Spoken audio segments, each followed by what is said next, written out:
Hi everybody, and welcome to the 5th episode of What Architecture School Does Not Teach You. My name is Ines, and I've gathered all my personal tips, tricks and lessons from architecture school and beyond in order to help you find your truth. And today we're going to talk about the importance of finding your tribe, the kind of tribe that you connect to, that inspires you, that brings out the best in you, and ultimately the kind of tribe that expands your well-being and potential as an architecture student or a professional. I know from experience that sometimes it's not easy to find like-minded people, especially if you're moving countries or you're new at architecture school or you're starting your own business.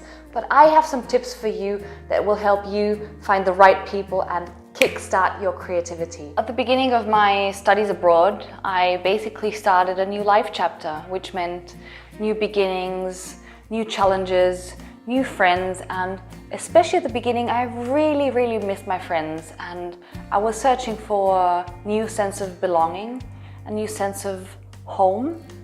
And so eventually I started to attend more lectures and events, and I joined a study association. I felt very welcomed by a study association, and that honestly was the best thing that could ever happen to me at that time, because finally I got in touch with people that that wanted the same things as me, that had similar hopes and dreams, and it was a place where we could teach and learn from each other.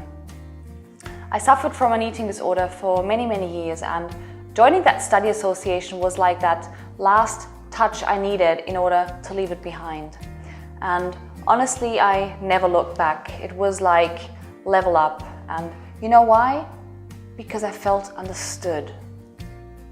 We live in an era where independence and individualism are more and more praised, but I think finding and cultivating your tribe should never be underestimated, because ultimately human beings are social animals that crave connection and understanding. And the more you connect to yourself and to other people, the more balanced and successful you will be as an architecture student or an architect.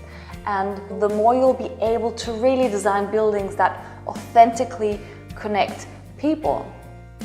So whatever your situation is, it's important to know that you are not alone, and you don't have to go through it by yourself. You'll be surprised by how many people feel lonely and disconnected, and you'll be surprised by how many people have large networks of friends but don't actually feel connected to any one of them. So please really try not to get fooled by society and social media, but really focus on yourself.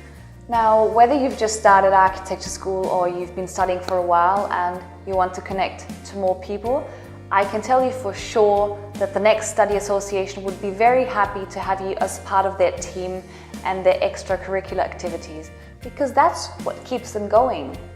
And it's also important to note that every association usually has a go-to person for study-related issues and studio problems. So if you have any issues with your mates or your studio or anything else, please don't hesitate to share your story. Study associations thrive on people like you who want connection and that want to get involved. Now, normally when we feel a bit lonely, either at work or at university, it usually goes something like this. I wish I'd really have a good friend that I could rely on, or I wish my co-workers were a bit more approachable. Now, I can tell you that there's a basic universal law, and that is called the law of attraction, which means nothing else than like attracts like. So whatever you are at a vibrational level, that you attract. So whatever more you want in your friendships or even partnerships, you need to be that first. So if you want to have a good friend, for example, you really need to ask yourself first what it actually means to be a good friend, and then be that first. So a good friend is normally someone that really listens in order to understand you.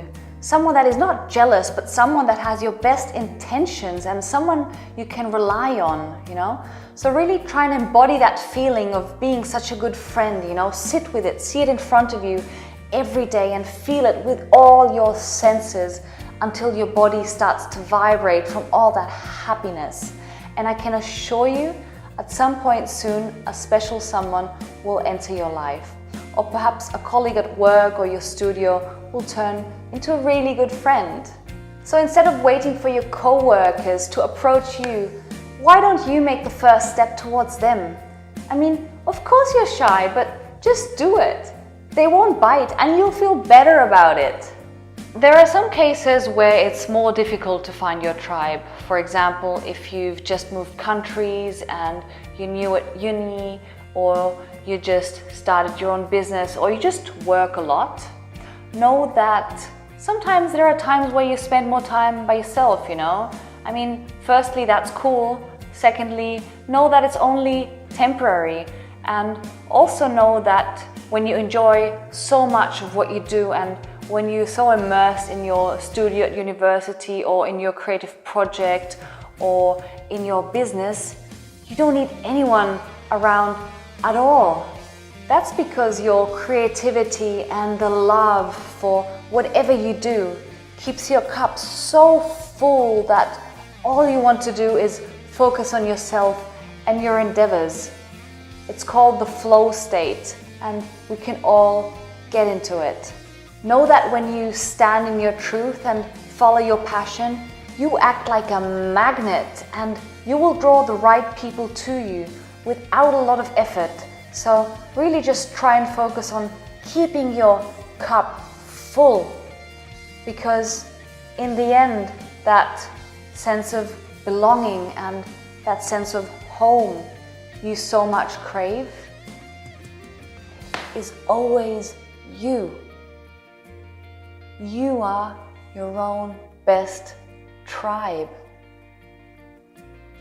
At the end of the day, choose quality over quantity.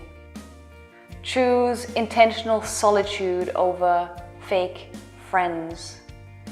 Be that person that you want to have in your life. Join meetups and lectures, join a study association, get involved in extracurricular activities, and try to see the beauty in small day-to-day conversations at the train station or the canteen or the model hall.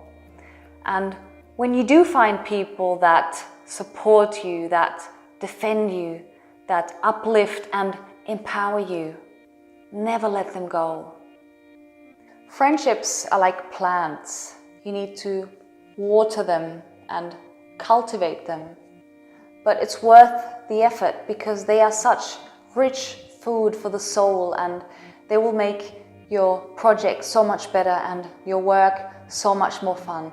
And on top of that, you learn something about yourself.